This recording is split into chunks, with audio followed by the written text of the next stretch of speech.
There was a mom who wrote me about her child's angry, defiant behavior and asked this: what do you do when your child, about age 5, gets mad at you when you tell her what she already knows she shouldn't do? For example, I tell her don't hit your sister, then she gets mad and will either stomp and have angry eyebrows or run away really mad.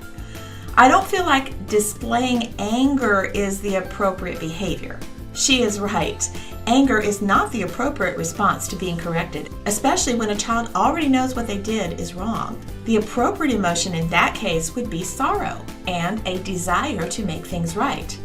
There may be many root causes to the anger, but the catalyst for it is a bad attitude.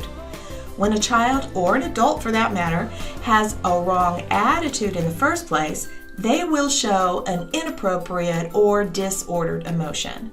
So if this kind of thing is happening to you, here's a step-by-step plan to address this issue. Number 1, have a sit-down conversation. At a time of no conflict, sit down with your child and have an eye-to-eye discussion. Tell them there's something you would like to ask them about. Make sure there are no interruptions so they will focus on the conversation. Having regular, calm, and thoughtful conversations without conflict are a key element to building a relationship of trust and avoiding rebellious or defiant behaviors. Number 2, engage them by asking questions. The truth is, your child already knows their behavior is not appropriate. Telling them that really isn't going to help too much. So give them the chance to voice that truth in their own way by asking lots of questions. It's important not to be accusatory when having this discussion. That will make them shut down and not want to talk. So don't say, every time I correct you when you do something wrong and you know it's wrong, you get mad and stomp off. That needs to stop. That's not the way to approach it. Instead, ask, what do you think we should do when we are told we have done something wrong?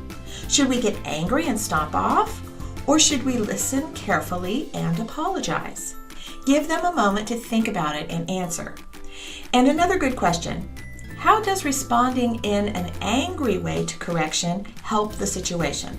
Does it make it better, or does it cause more problems? Now, this kind of conversation is using questions to address the issue and prompting the child to think about it rather than feeling as if they are being attacked or feeling ashamed or defensive. This isn't a time to point blame. It's a time to prompt thought. Number 3, allow them to come to their own conclusions. As you ask these kinds of questions, you are giving the child the ability to come to their own conclusions and helping them to realize they have the power to change their own will to do the right thing. It teaches them to think and act as they should by their own will and by their own logical conclusions. Number 4, do a little role play. One really great way to help children think through their own behavior as well as understand where their parent is coming from is by role playing. You could say, let's pretend I'm the little girl and I did something wrong and you are my mommy. Pretend I hit my sister. What would you do if you were the mommy? Then role play it out. Tell her you're going to do the wrong thing first and you want her to pretend to correct you. Play this out and then stomp off with a nasty attitude. Repeat the role play and this time do the right thing in response to her reprimand by saying you're sorry. Then change roles and have her be the child again and you are the mommy. Have her role play both ways too. Have her do the wrong thing by stomping off angrily and then have her do the right thing by apologizing. Number 5, what if they refuse to engage in the conversation? Sometimes a child will not want to talk about problems.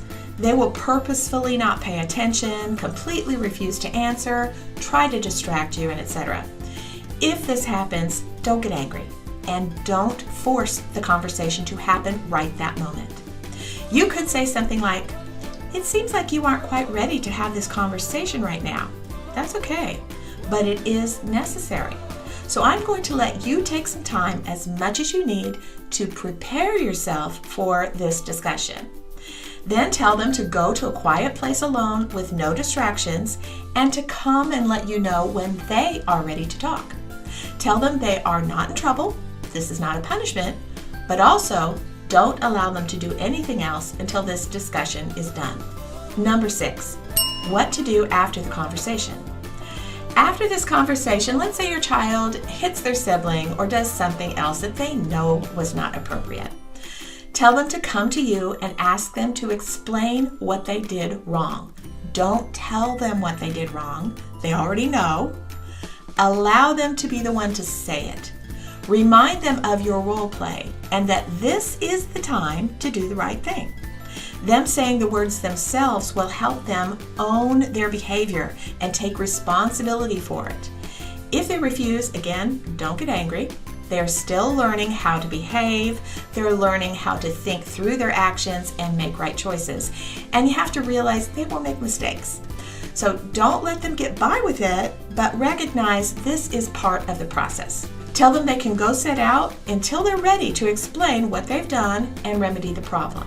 Have no anger in this process. Be calm and patient and determined to work on this issue so they will see it isn't about your being angry with them.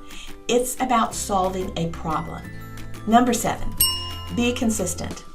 Do not continue to explain what they did wrong when they know what they did wrong.